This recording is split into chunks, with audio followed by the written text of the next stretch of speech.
أعوذ بالله من الشيطان الرجيم. بسم الله الرحمن الرحيم. الحمد لله رب العالمين الرحمن الرحيم مالك يوم الدين إياك نعبد وإياك نستعين اهدنا الصراط المستقيم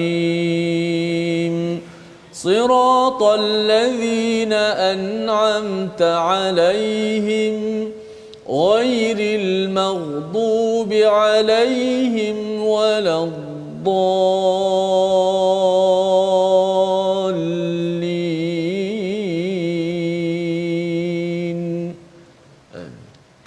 Assalamualaikum warahmatullahi wabarakatuh. Alhamdulillah wassalatu wassalamu ala Rasulillah wa ala alihi wa man wala syada la ilaha illallah syada Muhammadan abduhu wa rasuluh. Allahumma salli ala sayidina Muhammad wa ala alihi wa sahbihi ajma'in. Amma ba'du. Apa khabar tuan-tuan dan puan yang dirahmati Allah sekalian? Kita bertemu dalam My Quran Time baca faham amal pada hari ini. Kita mengulang kaji halaman 335 hingga 340 dan kita bertuah pada hari ini kita bersama tetamu undangan yang akan berkongsi permata-permata daripada Al-Quran, Al-Fadil Ustaz Syamsul Hakim. Apa khabar Ustaz? Alhamdulillah, bikhair Ustaz Fadrul. Alhamdulillah, terima kasih sudi bersama. Alhamdulillah, biasanya online selama ini. Betul. Tapi alhamdulillah hari ini kita dapat bersama dan juga ditemankan Ustaz Tirmizi Ali. Apa khabar Ustaz? Alhamdulillah baik Ustaz. Alhamdulillah saatnya kita bertuah hari ini Betul. bersama Ustaz Syamsul ya, yang selalu berkongsi dengan secara berstruktur tadabbur apakah permata yang boleh kita ambil daripada ayat demi ayat, halaman demi halaman, dan kita sudah pun melewati 6 halaman pada minggu ini ya, daripada surah Al-Hajj, surah yang ke-22 pada juz yang ke-17, untuk sama-sama kita semak dan juga mengulang kaji kepada apa yang telah kita pelajari. Dan pada halaman 335 ini kita akan mulakan, kita mula dahulu perbincangan kita dengan doa ringkas kita, subhanakala ilmalana illa ma 'allamtana innaka antal alimul hakim rabbi zidni ilma. Kita jemput pada tuan-tuan untuk share, kongsikan di Facebook masing-masing, beritahu pada kawan hari ini dengan Doktor ataupun Ustaz Syamsul Hakim untuk sama-sama kita melihat apakah kandungan surah Al-Hajj. Mungkin tuan-tuan ada yang nak bergerak ke Hajj pada tahun lepas tak jadi, tahun ini kita doakan. Dan bagi Pak Haji, Mak Hajah, tuan-tuan yang sudah pun mengerjakan haji, kita nak melihat apakah semangat yang ada pada surah ini insya-Allah. Jadi kita mulakan dengan bacaan daripada ayat 28 ya, salah satu daripada penerangan tentang haji ini sendiri. Kita dipimpin Al-Fadil Ustaz Tirmizi Ali. Silakan Ustaz. A'udzubillahi minasyaitonir rajim. ليشهدوا منافع لهم ويذكروا اسم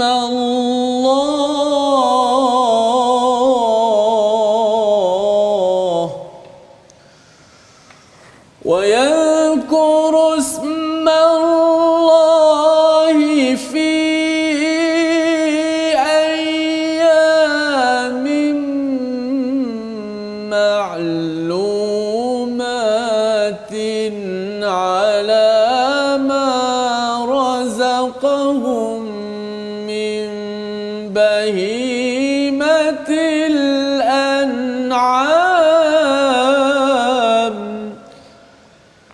فكلوا منها وأطعموا البائس الفقير. صدق الله. Surah Al-Azim ayat 28 daripada surah Al-Hajj pada halaman 335, agar mereka menyaksikan berbagai manfaat untuk mereka dan agar mereka menyebut nama Allah pada beberapa hari yang telah ditentukan atas rezeki yang diberikan kepada mereka berupa haiwan ternakan. Maka makanlah sebahagian daripadanya dan sebahagian lagi berikanlah untuk dimakan oleh orang-orang yang sengsara, yang fakir. Pada ayat ini menjelaskan tentang salah satu aktiviti penting pada musim haji, iaitu tentang bahimatil an'am, perlukan pencerahan. Kita sama-sama nak mengulang kaji bersama Al-Fadhil Ustaz Syamsul Hakim. Untuk Ustaz, kalau boleh jelaskan bila bercakap tentang daripada segenap ceruk rantau orang datang untuk menunaikan haji, ya, ada 10 sen, ada torih getah, ada pangkat besar kecil, semua datang. Tetapi dalam ayat 28 ini di-highlightkan, diberikan penekanan tentang bahimatul an'am, tentang binatang ternakan. Apakah semangat yang ada yang sedang disampaikan untuk yang nak pergi haji, yang tak pergi haji, ambil pelajaran daripada ayat 28 ini? Silakan Ustaz. Bismillahirrahmanirrahim. Alhamdulillah wassalatu wassalamu ala Rasulillah wa ala alihi wa sahbihi wa man walaha ma ba'. Yang berbahagia Al-Fadhil Ustaz Fadrul, tak lupakan sahabat yang telah melantunkan alunan Al-Quran yang tak pernah jemu kita mendengarnya, itu Al-Fadhil Ustaz Tirmizi, dan tak lupakan para penonton yang setia bersama dengan My Quran Time. Mudah-mudahan kita dirahmati oleh Allah selalu dengan Al-Quran yang kita bawakan dalam hidup kita dalam bentuk bacaan, amalan, kefahaman dan juga penyampaian ini biidznillah taala. Hari ini kita berbicara tentang surah Al-Hajj. Sebut surah Al-Hajj semua telah mengetahui tidak ada makna yang lain melainkan haji.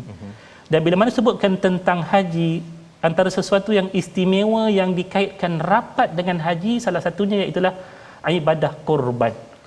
Bukan takat yang melibatkan orang yang mengerjakan haji semata-mata, ada di sana ibadah korban. Bahkan yang tak sampai ke sana pun diberikan dalam bentuk sambutan perayaan Aidul Adha itu sendiri. Lalu kalau ditanyakan apa kaitan cerita tentang haiwan korban dengan perbicaraan tentang haji ini, yang pertamanya kita dapat lihat ibadah haji ini ianya ada kaitan yang dekat berkenaan tentang kisah seorang Nabi yang satu ketika dahulu telah diutuskan oleh Allah, dan daripada sirahnya inilah dimasukkan sebahagian daripada ritual apa yang berlaku dalam kehidupannya itu sebagai salah satu daripada pekerjaan-pekerjaan haji kita. Siapakah nama Nabi tersebut? Tak lain tak bukan itulah Nabi Allah Ibrahim, yang terkenal dengan pengorbanannya yang sangat-sangat besar, yang mengorbankan anaknya demi untuk mendapatkan redha daripada Allah Subhanahu wa taala, seperti mana yang termuat dalam surah As-Saffat ayat 102 hingga ayat 107. InsyaAllah bila sampai masa nanti kita akan bicara panjang. Tetapi ini perkaitan yang pertama, bila sebutkan tentang haji, kita akan mengingatkan diri kita terhadap pengorbanan Nabi Allah Ibrahim alaihissalam. Ini yang pertamanya. Yang keduanya, kalau kita lihat apa yang telah dilakukan daripada ritual ibadah orang-orang jahiliah satu ketika dahulu, saat mereka mendatangi Baitullahil Haram untuk melaksanakan ibadah haji, mereka membawa sembahan dalam bentuk sembelihan-sembelihan mereka. Tetapi yang membezakan di antara ibadah jahiliyah dengan syariat yang didatangkan dalam Islam, mana-mana sembelihan yang dihadapkan oleh orang-orang jahiliyah satu ketika dahulu, mereka mengharamkan buat diri mereka menjamahnya. Tetapi dalam ibadah haji kita, dalam ayat yang kita bicarakan sebentar tadi, ayat 28, jelas menyatakan Allah menyalahi apa yang telah dilakukan ibadah dalam sisi orang masyarakat jahiliyah, iaitu haram memakan haiwan yang mereka hadapkan sebagai korban. Tetapi kita dalam syariat kita, apa yang kita lakukan ibadah korban, Makan. silakan makan. Siapa yang melakukan ibadah korban, hatta dia yang telah menginfakkan wangnya pun, Allah kata makanlah daripada bahagian kamu, dan sebahagian yang lain diinfakkan terhadap orang-orang yang susah, yang memerlukan dan sebagainya. Maka bila sebutkan tentang ibadah haji seperti mana yang disebutkan tadi, sekurang-kurangnya inilah dua perkaitan yang sangat-sangat besar yang Allah nak ceritakan kepada kita berkenaan tentang ibadah haji. Satu, tentang erti pengorbanan pada haji yang dilaksanakan. Yang kedua, menyalahi adat syariat apa yang telah dilakukan dalam masa jahiliah dahulu, diberikan nikmat yang lebih luas kepada orang-orang yang taat pada Allah, sehingga kan apa yang dikorbankan atas nama Allah pun diberikan nikmat kepada orang yang taat ini. Masya-Allah. Ya, terima kasih diucapkan pada Ustaz Syamsul Hakim menjelaskannya tentang kaitan haji dan juga binatang ternakan. Ya, kadang-kadang bila tengok haji katanya nak pergi ke Kaabah, tawaf, tapi apa kaitannya? Rupanya sejarah itu Ustaz, ya. Sejarah di sebalik Kaabah itu ada kaitan dengan pengorbanan, dan pengorbanan itu bukanlah pengorbanan yang dibuat atas nama selain daripada nama Allah Subhanahu Wa Taala. Dia memang sejarahnya daripada Nabi Ibrahim, ya. Orang Mekah musyrik itu dia bangga, oh ini ada kaitan dengan Nabi Ibrahim, tapi rupanya mereka sudah menyalahi syariat, dikembalikan semula kepada pengorbanan atas nama Allah Subhanahu Wa Taala, dan lebih daripada itu boleh makan. Itu satu perkara yang menjadi satu nikmat kepada kita bila kita dapat menghayati semangat itu pada ayat 28. Dan bercakap tentang syirik ini Ustaz ya, sudah tentu kalau kita lihat pada halaman 336 ayat 31, tuan-tuan boleh sama-sama bergerak kepada halaman 336. Ayat 31 ini bercerita tentang hunafa lillahi ghairu musyriki nabi. Ya, kita nak baca bersama dipimpin Ustaz Tirmizi, dan kita ada satu perumpamaan yang menarik. Biasanya kalau orang Melayu bagi perumpamaan adalah untuk memudahkan kan, bagai aur dengan tebing. Jadi dah biasa dengan situasi itu untuk menunjukkan betapa keakraban yang ada. Tetapi perumpamaan ini macam seperti jelas tak jelas. Kita tengok sebentar lagi. Kita baca dahulu ayat 31. Silakan Ustaz. A'udzubillahi minasyaitanir rajim. حنفاء لله غير مشركين به ومن يشرك بالله فكأنما خر من السماء فتخطفه الطير أو تهوي به الريح فتخطفه الطير أو تهوي به الريح في مكان سحيق.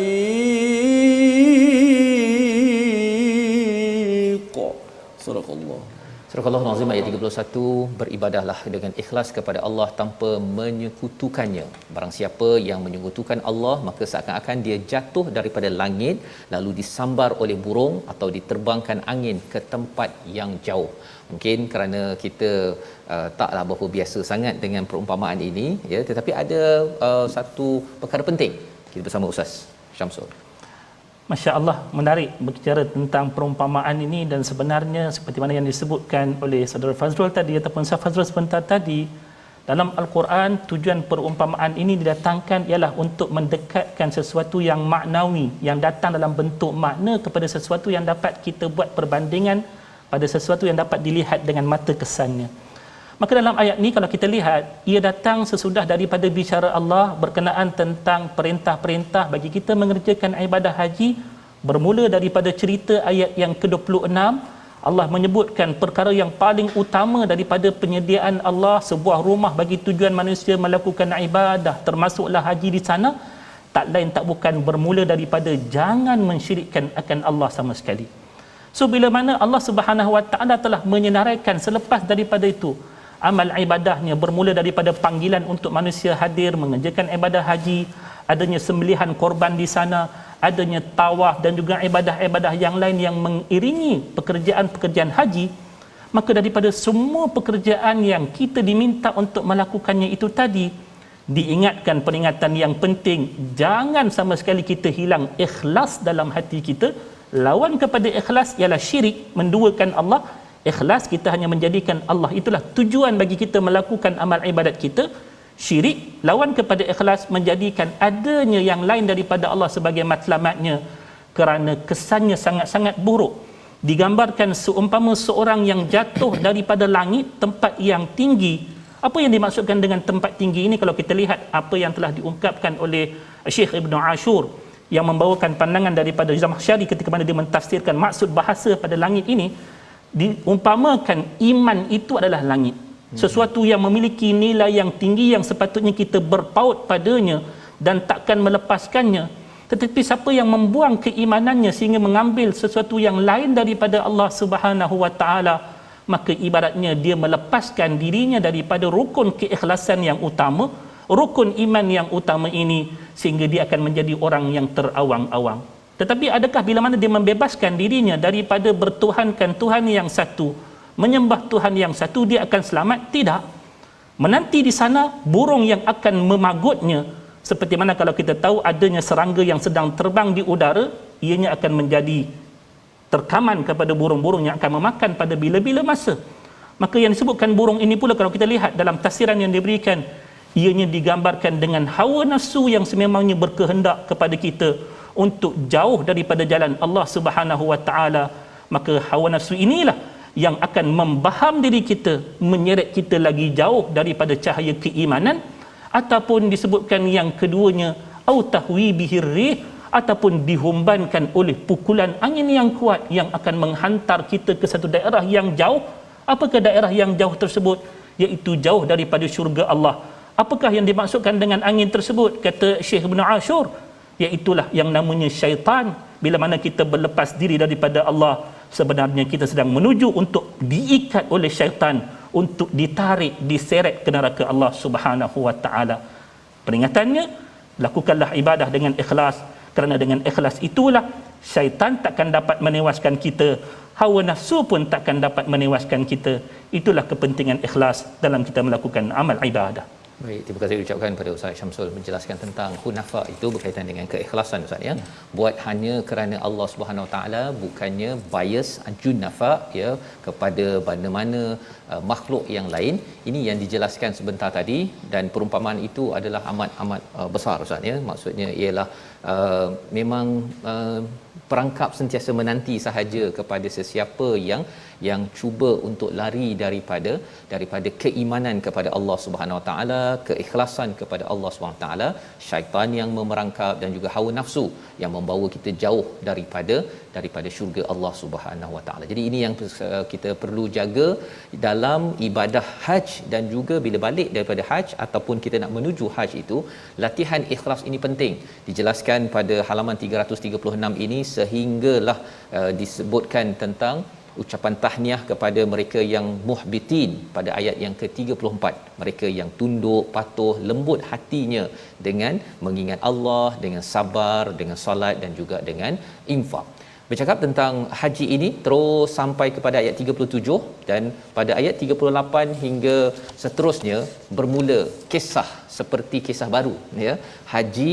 Kemudian pada ayat yang ke-30, kalau kita tengok pada halaman 337 itu, ayat 39 kita nak baca, tiba-tiba nampak seperti tiba-tibalah ya, berkaitan dengan yuqataluna bi annahum zulimu. Kita baca bersama Ustaz Tirmizi. Silakan Ustaz. A'udzubillahi minasyaitonir rajim. Udzina lilladzina yuqataluna bi annahum zulimu. Udzina lilladzina yuqataluna bi annahum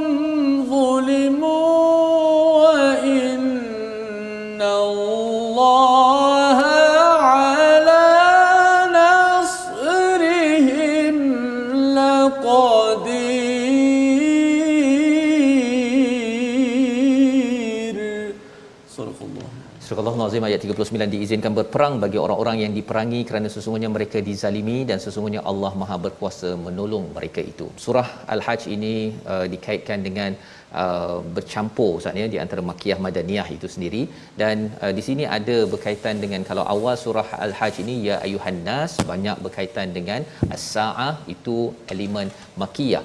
Tetapi di sini ada yuqatilun, berperang.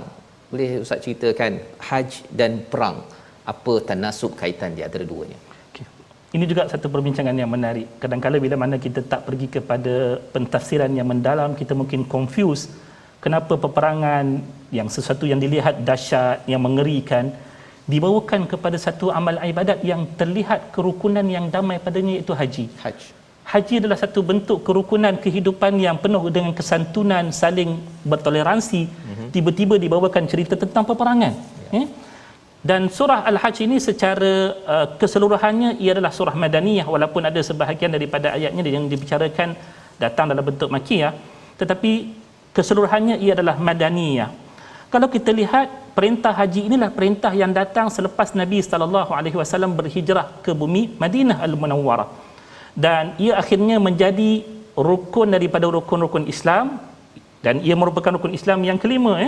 Bila mana sebutkan tentang rukun, ia merupakan satu kefarduan untuk kita menunaikannya sekiranya ada yang kemampuan bagi diri kita. Cuma kalau kita lihat dalam muka surat yang pertama yang kita buka tadi pada ayat yang ke-25, sebelum kita bicara tentang ibadah haji, Allah menceritakan bahawasanya innal ladina kafaru wa yasudduna an sabilillah wal masjidil haram alladhi ja'alnahu lin-nasi sawa'anil 'akifu fihi wal bad. Walaupun perintah untuk mengerjakan haji dan juga umrah itu telah datang kepada Nabi sallallahu alaihi wasallam, namun pada ketika itu disebabkan Nabi berada di Madinah dan yang menguasai bumi Mekah pada ketika itu ialah orang musyrikin Quraisy. Mereka menghalang daripada Nabi menunaikan kewajipan kepada Allah, melepaskan kerinduan kepada bumi Mekah itu sama sekali, sehingga datang kepada Nabi sallallahu alaihi wasallam kezaliman-kezaliman dalam tujuan untuk nak menakut-nakutkan Nabi daripada melaksanakan perintah-perintah Allah.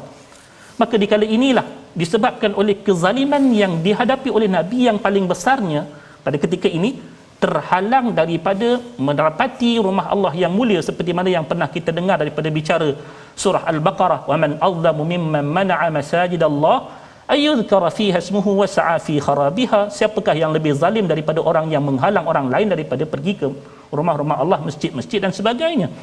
Maka di sinilah Allah Subhanahu wa taala memberikan keizinan kepada Nabi sallallahu alaihi wasallam atas sebab kezaliman yang telah baginda hadapi dan juga para sahabatnya, antaranya larangan daripada melaksanakan perintah Allah, termasuklah ibadah haji ini untuk berperang bagi tujuan menghindarkan kezaliman yang berlaku, menegakkan keadilan yang telah Allah berikan kepada mereka, dan sekiranya mereka melaksanakan tuntutan tersebut, Allah memberi janji merekalah golongan yang akan dibantu oleh Allah, wa innallaha ala nasrihim laqadir. Itu tujuannya.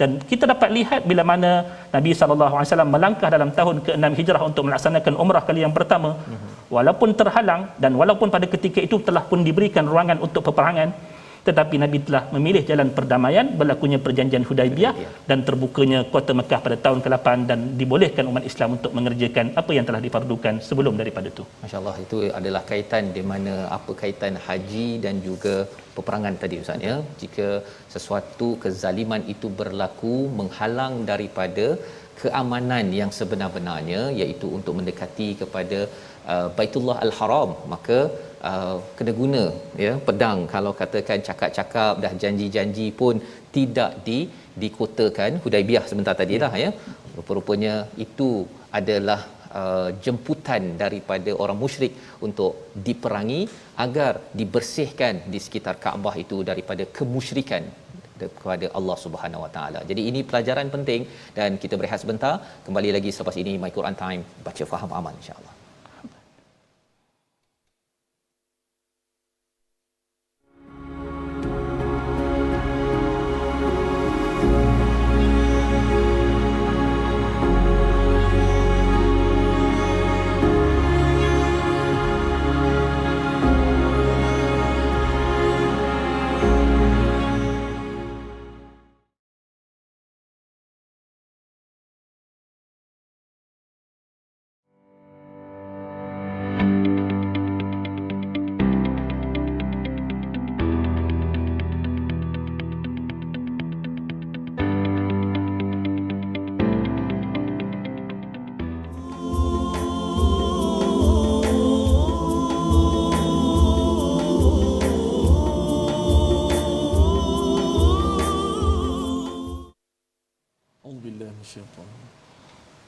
وما أرسلنا من قبلك من رسول ولا نبي إلا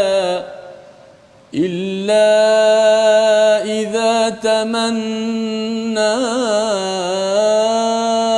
ألقى الشيطان في أمنيته فينسخ الله ما يلقي الشيطان ثم يحكم الله آياته والله عليم حكيم. صدق الله. Surah Al-Azim, kembali kita dalam Al-Quran Time baca faham amal pada hari ini untuk kita mengulang kaji halaman 335 hingga 340. Saya ucapkan terima kasih kepada tuan-tuan yang masih setia bersama pada hari ini. Teruskan share di Facebook dan kongsikan di ruang komen tersebut apa yang tuan-tuan sudah belajar sehingga halaman 337 sebentar tadi bersama dengan Al-Fadil Ustaz Syamsul Hakim. Dan kita nak melihat kepada ayat 52 yang dibacakan Ustaz Tirmizi sebentar tadi, terjemahannya, dan kami tidak mengutus seorang rasul dan tidak juga seorang nabi sebelum engkau wahai Muhammad melainkan dia mempunyai suatu keinginan, tamanna, ya. Syaitan pun dimasukkan, ya, memasukkan godaan-godaan ke dalam keinginannya itu, tetapi Allah menghilangkan apa yang dimaksudkan syaitan itu, dan Allah menguatkan ayat-ayatnya. Allah Maha mengetahui, Allah Maha bijaksana.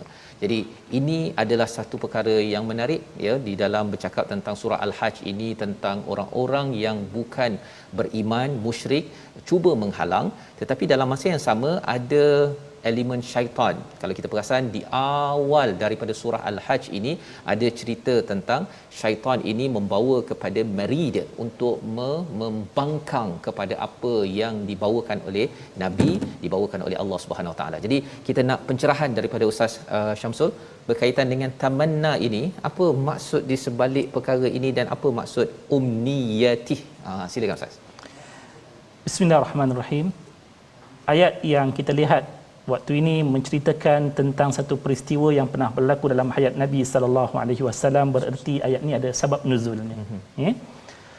Di mana satu ketika Nabi sallallahu alaihi wasallam berhasrat untuk membacakan ayat daripada ayat Allah Subhanahu wa taala, iaitu tatkala mana Nabi sallallahu alaihi wasallam membacakan ayat daripada suratul Najm. Ayat yang ke-19, afara'aytumul lata wal uzza wa manata ats-tsalitsata ukhra. Tak kala mana Nabi SAW membacakan ayat ini dan baginda berkeinginan untuk menyampaikannya kepada para sahabatnya. Ini dia katakan maksud yang pertama daripada kalimah tamanna. Walaupun kalau kita lihat apa yang dikongsikan oleh Syekh Mutawalli Sya'rawi, ianya merupakan satu permesan yang menarik. Kalau siapa-siapa nak merujuk kepada tafsir ini, boleh rujuk kepada tafsir Mutawalli Sya'rawi. Bagaimana beliau menyatakan makna yang lain bagi kalimah tamanna ialah baca, qara'ah. Baca. Yap. Diambil daripada qaul sahabat Nabi yang terkenal dengan syairnya, iaitulah Hasan bin Thabit. Ketika mana dia meratapi kematian Sayyidina Uthman radhiyallahu taala anhu, dia menyatakan tamanna kitaballahi awwal lailatin wa akhiruha wafahu hatmul maqadiri. Dia kata saat si lelaki ini membaca akan kitab Allah pada awal malamnya, tetapi pengakhiran daripada malam tersebut takdir yang telah tertulis, dia terbunuh dalam peristiwa yang kita faham, iaitu peristiwa akhir kepada kematian Sayyidina Uthman radhiyallahu taala anhu. Maka kalimah tamanna di sini ianya juga membawa maksud pembacaan atau pembacaan oleh Nabi sallallahu alaihi wasallam. Saat bila mana Nabi sallallahu alaihi wasallam nak membaca akan ayat tersebut, bila sampai kepada wa manata ats-tsalitsata ukhra, yang kita fahami kedua-dua ayat ini menceritakan berkenaan tentang tiga tuhan yang dimiliki oleh orang-orang Quraisy pada ketika tersebut. Lalu di saat itulah datangnya syaitan membisikkan sesuatu mengacau bacaan Nabi ataupun mengacau hasrat Nabi untuk menyampaikan Quran yang benar. Maka disebutkan umniyatih, iaitu sesuatu yang berada daripada harapan Nabi itu ataupun pembacaan Nabi itu diganggu dengan diselitkan bicara daripada syaitan yang cuba untuk mencampur adukkan sesuatu yang lain daripada Al-Quran. Antaranya disebutkan tilkal gharaniqus salas al-ula minha syafa'atu turtaja. Ini ayat yang ditambah oleh syaitan terhadap apa yang cuba dibaca oleh Nabi sallallahu alaihi wasallam, sama ada untuk disampaikan ataupun dibaca oleh Nabi sallallahu alaihi wasallam pada waktu tersebut. Maka dikala itulah Allah Subhanahu wa taala menyebutkan dalam ayat ni, Allah kata Allah memadamkan ia daripada apa yang diingati pada ketika tersebut disebabkan oleh bisikan syaitan. Lalu Allah menetapkan ayat yang sebenar-benarnya daripada kalamnya, tidak dimasukkan apa yang dicampurkan oleh syaitan sebentar tadi. Maka inilah yang menyebabkan pada ketika tersebut Nabi SAW di awalnya merasa sedih sebab adanya gangguan syaitan sampai Al-Quran itu hampir jadi yang sesuatu yang tak baiklah. Maka diturunkan oleh Allah Subhanahu Wa Taala ayat ini untuk menunjukkan kepada Nabi sallallahu alaihi wasallam peristiwa begini bukan hanya berlaku kepada Rasul sallallahu alaihi wasallam, Bahkan para anbiya, para rasul yang sebelum daripadanya pun juga ada kadang-kala berhadapan dengan cubaan ataupun gangguan daripada syaitan. Kerana itulah kalau kita lihat dalam firman Allah Subhanahu Wa Taala, peringatan kepada kita semua, kalau yang namanya seorang rasul pun boleh diganggu oleh syaitan, kita apatah lagi hatta ketika mana kita nak membaca al-Quran pun Allah kata fa idza qara'tal qur'ana fasta'iz billah. Bila nak baca al-Quran pun bacakanlah, mulakanlah dengan membaca a'udzubillah untuk nak melindungi kita daripada pembacaan al-Quran kita itu diganggu oleh syaitan, sama ada dalam bentuk yang zahir seperti mana tadi gangguan itu bacaan itu diganggu, ataupun gangguan kepada hati kita tengah baca sedap-sedap datangnya bisikan-bisikan untuk riya, ujub dan sebagainya. Inilah peringatan untuk kita juga, ya. Wallahu a'lam. Jadi ini adalah peringatan yang penting untuk kita memahami tentang bagaimana syaitan maksudnya cuba mengganggu kepada ayati, ya, ayat-ayat Allah Subhanahu Wa Taala. Kerana apa? Kerana rupa-rupanya idza tamanna, bila ada keinginan itu tadi diterjemahkan juga sebagai membaca maksudnya. Bila kita nak membaca dan juga sebenarnya dia membaca ini juga kalau kita lihat dari segi psikologinya, dia ada satu nama istilahnya biblioterapi, kan, terapi dengan membaca. Rupa-rupanya dengan membaca al-Quran ini dia menjadi terapi yang membina keinginan dan juga kita bangkit, ustaz. Ya, kalau orang sakit, ya, kalau dia masih lagi dengar Quran, dia baca Quran, dia akhirnya dia nak bangkit, kan, berbanding dengan duduk atas katil dahlah sakit-sakit badan pula tu, ya. Dan ini adalah suatu perkara yang penting kita beri perhatian, apatah lagi bila kita nak berhadapan dengan as-saah, ada syaitan yang cuba untuk mengganggu keinginan kita menuju akhirat agar baiklah kita hidup enjoy lah, dah boleh rentas negeri sekarang ni, kan. Okey, kan, dah banyak baca Quran. Perkara-perkara bisikan itu yang akan mengganggu dalam kita untuk menuju as-saah, menuju kepada Allah, menuju hari kiamat. Ini pelajaran yang penting dan kita nak teruskan pada halaman 339 pada ayat yang ke-58. Satu ayat yang menarik berkaitan dengan rezeki. Tuan-tuan mungkin cakap dah 2 tahun saatnya, banyak kedai tutup, banyak isu-isu ekonomi, macam mana saya nak memastikan rezeki saya ini mantap? Apakah perspektif rezeki dalam Al-Quran? Kita baca dulu ayat 58 bersama Ustaz Tirmizi. A'udzubillahi minasyaitonirrajim. Walladzina hajaru fi sabilillahi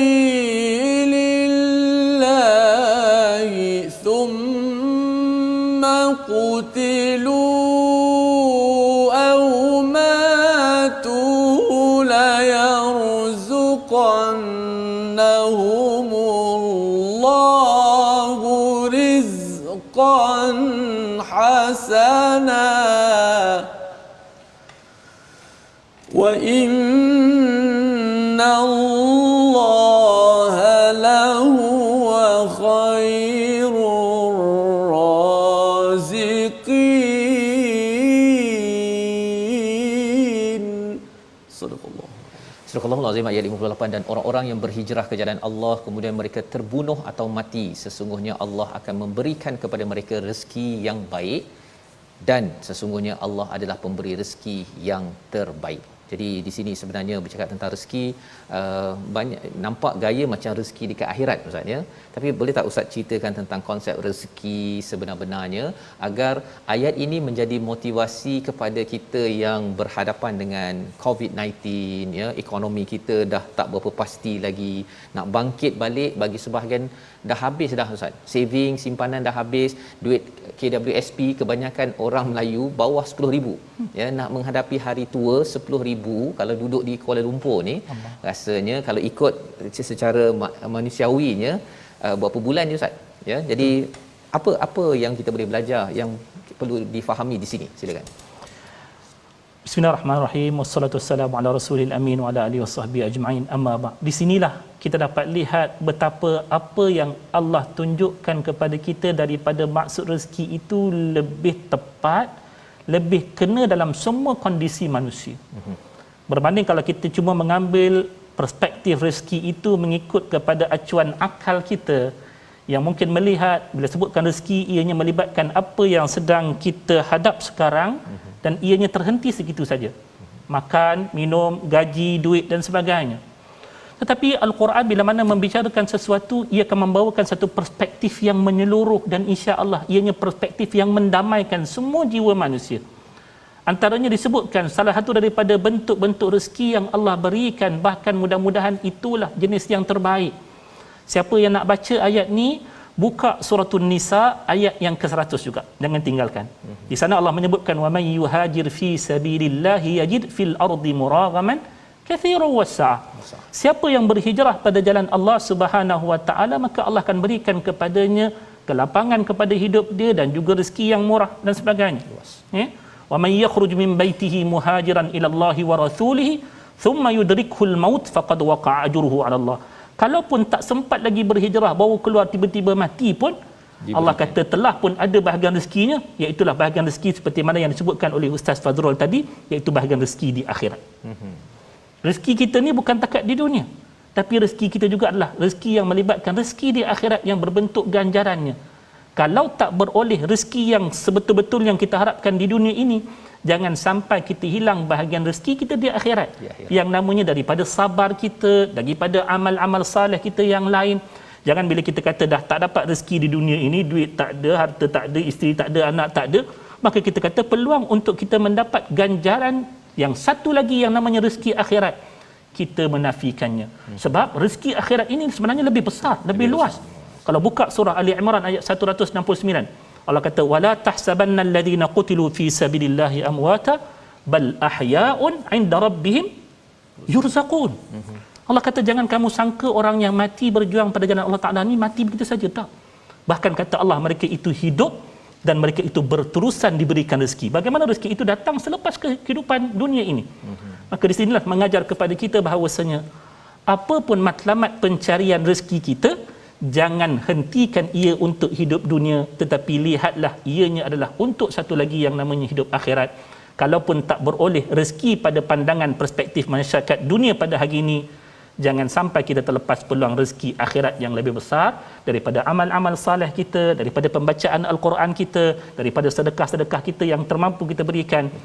Itulah yang lebih besar artinya, sehingga disebutkan oleh Allah dalam ayat ni rizqan hasanah. Rizqan hasanah. Masya-Allah. Disebutkan hasan, apa yang datang daripada Allah sebagai hasan tak ada tandingannya. Terbaik. Terbaik. Masya-Allah. Ini adalah rezeki terbaik, ya, seperti yang dinyatakan Ustaz sebentar tadi. Biasanya Ustaz ni orang cakap tentang rezeki ni dia nak cari, saya bimbang pasal KWSP saya bimbang tentang rumah saya, tentang tahun 2022 saya, tapi rupanya Allah bawa nun terus sampai ke akhirat, ya. Satu benda lah, ya, mungkin kaitan tengah hari ni kan. Ya.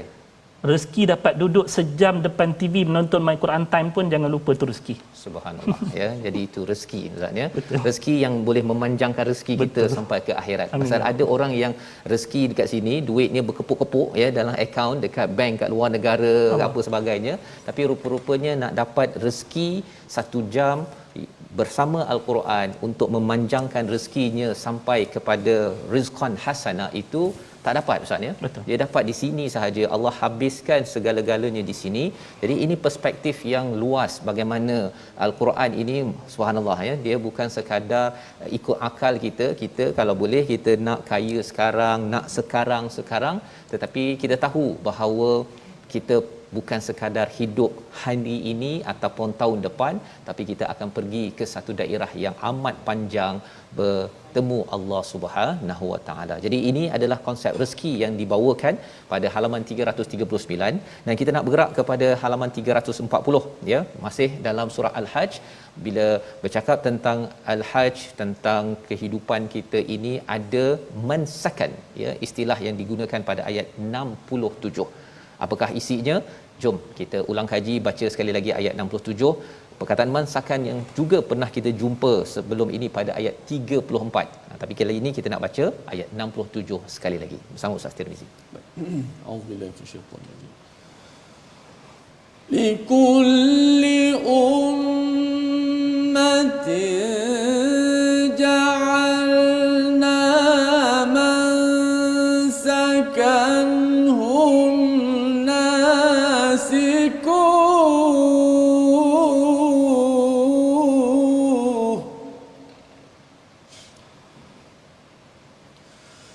فلا ينازعنك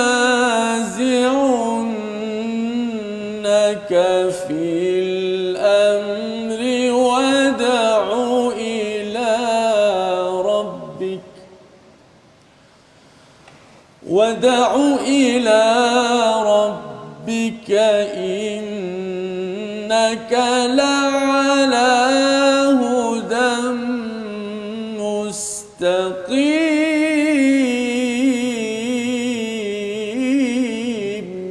صدق الله. Bagi setiap umat telah kami tetapkan syariat tertentu yang harus mereka amalkan, maka tidak sepatutnya mereka membantah dengan engkau dalam urusan syariat ini, dan serulah mereka kepada Tuhanmu. Sesungguhnya engkau, wahai Muhammad, berada di jalan yang lurus. Perkataan mansakan di sini Ustaz ya, yang ada pada ayat 34 sebelum ini juga sudah tentu ada kaitan dengan manasik ya. Haji ini ada kaitan dengan apa istilah mansakan sebenarnya? Okey. Kalimah mansakan ni kalau kita lihat daripada kalimah nusuk itu sendiri yang bermaksud ibadah. Tetapi bila sebutkan tentang mansakan ini daripada sudut bahasa Arabnya, ianya merupakan satu tempat yang mana manusia sering berulang-alik pergi kepadanya. Dan kalau dalam konteks haji, kita tahulah kenapa Baitullahil Haram adalah tempat yang menjadi tumpuan bagi seluruh manusia. Tak kiralah bila-bila masa, memang semua manusia akan pergi ke tempat tersebut bagi menyahut seruan yang telah diserukan oleh Nabi Ibrahim dengan perintah daripada Allah Subhanahu wa taala. Tetapi kalau untuk konteks ayat ni, kalau kita lihat dia berbeza sedikit daripada konteks ayat 34 yang lalu. Kalau kita lihat dalam ayat ni, cerita dia sebab kepada turunnya ayat ini iaitulah satu ketika dahulu berlaku perselisihan di kalangan orang Quraisy Mekah dan juga orang Arab keseluruhannya. Bila mana mereka nak berwukuf, di sana ada dua perselisihan tempat. Orang Quraisy Mekah mereka katakan tempat kami berwukuf ialah di Muzdalifah. Manakala orang Arab yang lain kata kami berwukuf di Arafah. Maka pada ketika itulah mereka saling bertengkar antara satu sama lain. Lalu bila Nabi SAW tiba untuk melaksanakan ibadah haji, begitu juga dengan para sahabatnya, Nabi tak perlu untuk dibantah, sebab Nabi telah pun adanya mansakan yang disebutkan tafsirnya oleh Ibnu Abbas dan juga Al-Wahidi menyatakan ianya adalah merupakan satu syariat yang telah diberikan oleh Allah. Kalau tadi kita kata nusuk tu ibadah khusus, tetapi untuk tafsiran yang lebih menyeluruh, kata Ibnu Abbas, kalimah mansakan ini iaitulah syariat yang diamalkan oleh seseorang ataupun sesuatu kaum. Maka bagi Nabi SAW, Allah telah berikan satu syariat yang sempurna, yang mana kalaupun orang lain nak bantah, Allah kata tak perlu pun. Pasal apa? Sebab yang kamu dapat ini daripada Allah, sedangkan mereka itu hanya mengadakan ibadah dalam bentuk sangka-sangka. Mengikut kepada kehendak hati dia. Kenapa pilih di Muzdalifah? Kami sukalah.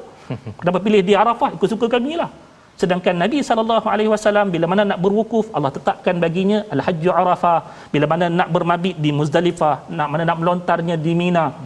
Dan ketika mana kita nak buat sekalian benda tersebut, datangnya daripada Allah, dipimpin dengan khudhu anni manasikakum.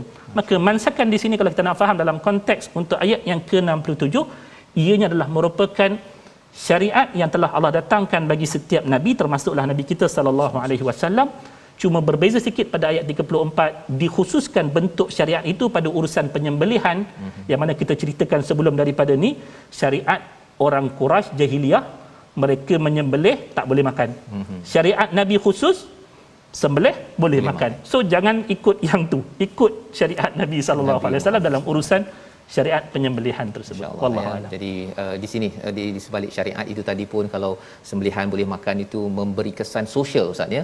Ekonomi setempat berbanding dengan yang tadi itu kita tak boleh makan habis gitu jelah kan. Jadi di situ banyak hikmah-hikmahnya, tetapi yang pastinya mansakan ataupun syariat itu datang daripada langit ya, daripada Allah Subhanahu Wa Taala sebagai satu kemuliaan apabila kita berazam untuk mengikuti sepenuhnya. Jadi kita doa pada Allah Subhanahu Wa Taala, Allah pimpin kita betul-betul bersama dengan manasik ataupun nusuk ya, ibadah yang telah pun disyariatkan, bukan yang dibuat-buat Ustaz ya, ataupun nak tafsir semula. Itu ada lagi yang kata solat ada 3 waktu, yang pakai niat ya, ajaran-ajaran yang tidak pun berasaskan sumber yang asal daripada Quran dan sunnah Nabi sallallahu alaihi wasallam. Kita berdoa di hujung ini bersama dengan Al-Fadil Ustaz Dr. Syamsul Hakim. Bismillahirrahmanirrahim. Alhamdulillahirabbil alamin. Wassalatu wassalamu ala asyrafil anbiya'i wal mursalin nabiyina Muhammad wa ala alihi wa sahbihi ajma'in. اللهم إنا عبيدك بنو عبيدك بنو إمائك نواصينا بيدك ماض فينا حكمك عدل فينا قضاؤك نسألك اللهم من كل اسم هو لك سميت به نفسك أو أنزلته في كتابك أو علمته أحدا من خلقك أو استأثرت به في علم الغيب عندك أن تجعل القرآن العظيم ربيع قلوبنا ونور صدورنا وجلاء أحزاننا وذهاب همومنا وغمومنا. اللهم ذكرنا منه ما نسينا وعلمنا منه ما جهلنا وارزقنا تلاوته آناء الليل وأطراف النهار واجعله لنا حجة يا رب العالمين. ربنا آتنا في الدنيا حسنة وفي الآخرة حسنة وقنا عذاب النار. وصلى الله على نبينا محمد وعلى آله وصحبه وسلم والحمد لله رب العالمين. Amin ya rabbal alamin. Moga-moga Allah mengabulkan doa kita sebentar tadi. Ya, terima kasih diucapkan pada Al-Fadhil Ustaz Syamsul Hakim bersudi bersama pada hari ini mencerahkan ayat demi ayat, halaman demi halaman bersama Ustaz Tirmizi pada hari ini Ustaz ya. Bertuah kita dapat belajar betul-betul dan harapnya nanti bila ke umrah ke haji kita benar-benar dapat menghayati kepada surah Al-Hajj yang penuh dengan permata yang kita ulang kaji pada hari ini. Jadi jangan lupa tuan-tuan untuk terus bersama dalam tabung gerakan Al-Quran untuk menyumbang ya, untuk sama-sama kita angkat nilai yang ada di dalam ayat-ayat Al-Quran. Tadi kita bicara tentang rezeki. Rezeki kalau susah macam mana pun di dunia, jangan sampai hadkannya di dunia, tetapi panjangkannya dengan amalan-amalan mengikut syariat agama Islam ini sendiri. Ini yang kita ingin bangkitkan, kita ingin hidupkan dan teruskan bersama ulangan My Quran Time malam ini dan juga pagi esok. Bertemu lagi dalam halaman baru surah Al-Hajj. My Quran Time, baca, faham, amal, insya-Allah.